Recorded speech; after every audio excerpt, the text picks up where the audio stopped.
COVID-19 has created a paradigm shift that is realigning every system in every industry across the globe at once. In an ever-changing world, organizations are now looking for ways to redefine the new norm and deliver their core services where possible at a distance. There's a strong recognition that all need to adapt and work together to make these changes a reality for the benefit of society, organizations, and their staff. Welcome to this video, the third in a series of interviews Asset Wisdom are conducting with top asset management thought leaders.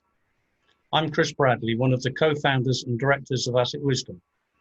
Today, I'm delighted to be joined by Mark Kaney, the Director of Asset Management Europe for Black Veatch, to explore the impact of COVID-19 along with other global challenges and the threat that they pose to the essential water infrastructure sector, and what Black Veatch's response to this will be. Mark, hi and welcome. Hi, Chris. I'd like to kick off this interview, if I may, by asking you to give us a little bit of background about yourself. Sure. I'm a civil engineer by qualification, but I've been working in the engineering and asset management field for 25 years now, mainly working in the utilities space, in water and energy, but I've also done some work in the airport sector as well. And I've been fortunate enough to work in a number of different countries delivering projects for clients, such as Denmark, Sweden, the UK, Germany, the Czech Republic, Hong Kong, and India. So I think that gives me an interesting perspective looking at how different companies operate their companies and their assets. Thank you, Mark. As you say, you're well qualified and with a truly international perspective on things. So against the backcloth of not just the impact of COVID, but also climate change and cybersecurity, it's clear that the water industry sector faces a period of increased uncertainty and the need for some rapid transformation. The question then arises, how will these factors shape the way we think about asset ownership? I think a key aspect is around the way we think about our approach to risk management and around proactive planning and intervention. As you say, it's about that kind of transformation and that changing situation. So I think we're going to need to be quicker, and I think we're going to need to be more adaptable. Looking at private companies and the emerging issues around the primacy of societal duty above shareholder value, all of these kind of conflicting things or changing situations will mean that a more agile approach to strategy and operational implementation, I think, will be required as asset owners. And I think if we look at the actual assets themselves, I think now I get the sense that our assets are being asked to achieve higher levels of performance and be more reliable, so running hotter for longer. This is a requirement that will mean an adjustment to our operating regimes and our maintenance practices. And a failure to understand these issues and what you need to do to mitigate them and to put things in place to make sure you can meet these challenges, I think will lead to a rise in reactive interventions as opposed to proactive, which may cause increased failures and lead to escalating costs at a time when we really can't afford it. I think as you talk about transformation, there is a lot of progress in technology and digitalization. And this is creating smarter assets that are able to alert to issues, even self-diagnose faults, and instigate their own maintenance and repairs in some sectors. And as we explore stuff like machine learning and AI, the ethics around non-human decision-making on critical human infrastructure are now being called into question. Just because we could doesn't necessarily mean we should. And I also think that companies are making a move to a more data-driven decision-making model. So the criticality of good, not perfect, but good data, and importantly, secure data, will continue to rise. And of course, you mentioned COVID. So COVID-19 has led to companies to look at how they operate and maintain their assets. And as we emerge into the new normal or the next normal or whatever the phrase will be, we call it, what it really means for us is that we'll undoubtedly need to work in potentially a more socially distanced manner. And where we work, how we work, and when we work could all change to some degree. Digitalization of our sectors will accelerate in the areas of remote monitoring, diagnostics and control, and into digital engineering and virtual working for meetings, workshops, site inspections. These will all, I think, become more prevalent. And the economy, if we look at that, we're now entering a period of recession and possibly depression in terms of the economic situation globally. So for asset owners, this is going to drive some very, very hard decisions around deferral of projects, cancellation of projects, a greater pressure to succeed in the adoption of innovation and to create greater efficiencies around their workforces.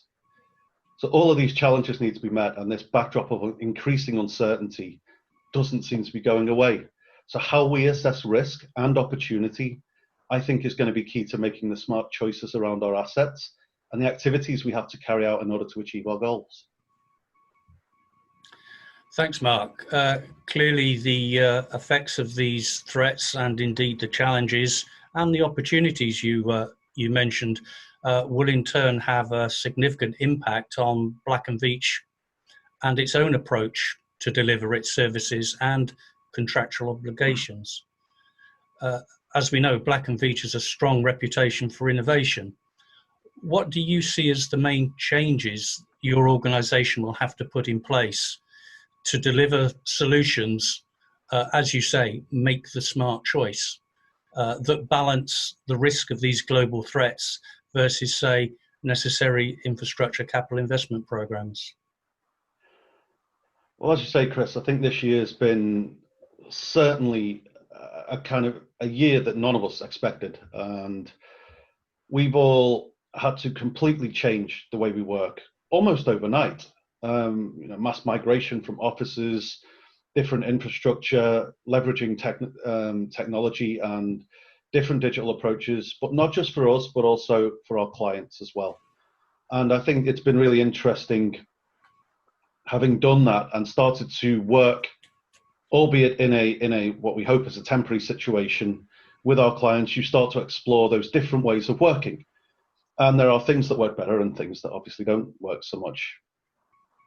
And it has caused a lot of we've had time now to reflect on how it's been and how we think the next 6, 12 months and beyond that might look. And I think some of the things that we're focused on as a company, there are 3 kind of main areas that I see a lot of work on and a lot of thought being put into at the moment. First and foremost for us is COVID safe delivery. We are an engineering and construction company, and safety of our professionals is of paramount importance. So it's really key for us that we are able to serve our clients and to still provide the services for our customers and their customers, but in a real safe manner. And this is for our office-based staff and our construction and operational site professionals as well. We need to ensure that our business processes and our way of delivering work for our clients are suited to being safe, efficient, and effective. I think another area here, as you say, is digitally enabled services. And we were doing, this is a strength of ours. We are a technology-led company, but as they say, necessity is the mother of all invention. So I think it's been really, really interesting to see how a lot of our professionals have really leveraged the technology that we have, and also to see how we've developed ways of working with our strategic partners and our clients and our supply chain as well. We've launched our digital products and services business line, I think 1.5 years ago now, and our EcoX digital ecosystem approach, which is how we work with our strategic partners, has been able to really help us, and we have better focused our efforts, both in terms of the products and services that are available to our clients, but I think also leveraging the value from technology and digitalization to help us do our jobs better. The data and information management, wearable technologies, digital twins, and leveraging relationships with strategic partnerships for co-creation and collaboration, I think are some examples of how we're starting to try and really use these leading edge capabilities to evolve our services, and not to only do the best job for our clients, but also to help support and advise them on how to navigate this new emerging digital journey themselves. And I think it was interesting. I saw a great quote the other day that I thought it resonated with me quite well. And it said that there is now no such thing as a digital strategy. There's just strategy in a digital world. And I think that's becoming true. I think in the past few months, we've shown how we can be more agile, innovative, and digitally enabled. than we probably would have done had this not happened to us. And I think the third thing for me is how well we can adjust our focus. Because as you say, things are moving around us, and sometimes at quite a pace at the moment. There's a lot of uncertainty, a lot of figuring out what we need to do to get things done properly. So we need to ensure that all of our products and services are aligned to the key strategic challenges of our market sectors, but also to the specific needs of our clients. And even though they can be in the same sector, they can vary quite markedly because each company is different and their customers are also very different. I think political focus is also driving investment in some areas, and the emergent issues due to COVID-19 mean that our clients are asking themselves some different questions. And we need to be able to support them when they do that and to start to help them figure out what that journey might look like. We're always looking at our markets, and through our industry links and research that we utilize and work with each year, we look to draw those insights and see how we can keep that alignment and keep our market position where we want it to be so that we can best serve our clients. Thanks, Mark. From what you say, I'd like to pick up on one of the topics you raised. And clearly there's a strong focus going forward based around digitization to support new working practices. To deliver these processes and approaches will require, no doubt, significant investment to upskill the workforce across these organizations, which will no doubt also include cultural and change management. How do you see the transfer of knowledge being delivered and indeed ensure that the skills capacity is available post-COVID-19? I think even if we put aside the new skills, I think skills and capacity, as we know, is actually a big issue across the board in the industries that we work in. We know we face an increasing risk around what I've heard to refer to as the greying of our workforce, in that we are losing a lot of knowledge and experience, and it is just not being replaced. We have this continuing race to the bottom of skills in the sectors we operate in terms of the value that we can utilize these at. And I think this is exacerbating the problem. And I think we're also at the point where there are new skills and roles being recognized as being required in both our client organizations and in our own. And the issue around this for me is that it's going to take time for some organizations to get up to race pace, if you will, both in terms of the competence and the numbers of those staff. And I think we need to not focus exclusively on upskilling clients. But I think what we're going to have to do, if we need to get this to a point where we have what we need in the time that we want it to take advantage of all of this technology and digitalization, and utilize all these new skills to really get speed to value out of innovation, I think we need to shift to a much more co-creation and collaboration ethos.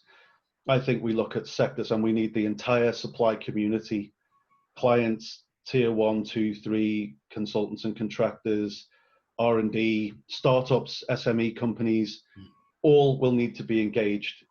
If we, as customers, because of these sectors, we are customers as well, if we're going to access the value that can be created by these skills at the pace that we need it to serve our communities, I think there can't be a ring fencing of capability. I think we have to utilize what we've got where we have it to the best effect, irrespective of what badges it says on your hat. And I think to your point about change management, making change management a success, I think for me is about strong leadership and communication. I think we need to create positive learning cultures in organizations, and doing that I think is a proven approach to communication to staff. So to get that, you've got to have the kind of what, why, how, and what your role is in delivering this new normal. And to really let people see that kind of line of sight that says, your job is really important and feeds all of our strategies and our agendas and our goals in this way. And this is why the skills that you have are of value, and this is why you are of value. I think how we get that learning culture in is going to be interesting.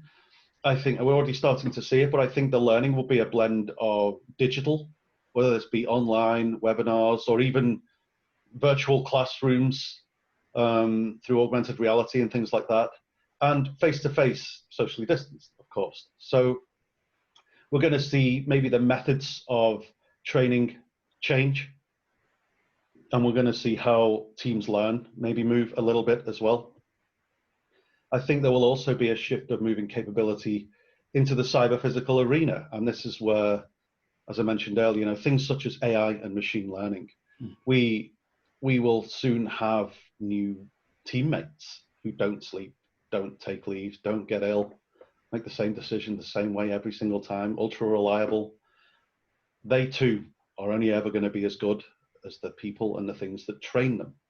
So we need to, as organizations, start to be able to accept these blended workforces of the future and actually really leverage the value out of them as well, in terms of how we can get all of those skills and capabilities into our organizations, organize them in the right way against the right target operating models, and really align them to the things that are really important in terms of us as organizations driving value for customers. Thanks, Mark. That was brilliant. And I fully support your sentiments on the need for strong leadership and communication if real change is to be made and become effective. And when I reflect on what you said about adaptability and collaboration, it very much reminds me of a Darwin quote. The future does not belong to the strongest. The future belongs to those who can adapt to change. And this pretty much reflects the points that you've raised. So I'll sign off with where we started, with the question to the water sector. From Mark's comments, there appears to be a growing chorus of lined up opinion for change. So the question is, so what now? How do we get the water community, that is the stakeholders, the asset owners, supply chain partners, innovators, regulators, the customers and government, all talking together to make these vital changes a reality and be able to respond to this new paradigm shift? I'll leave that with you. And until next time, thank you.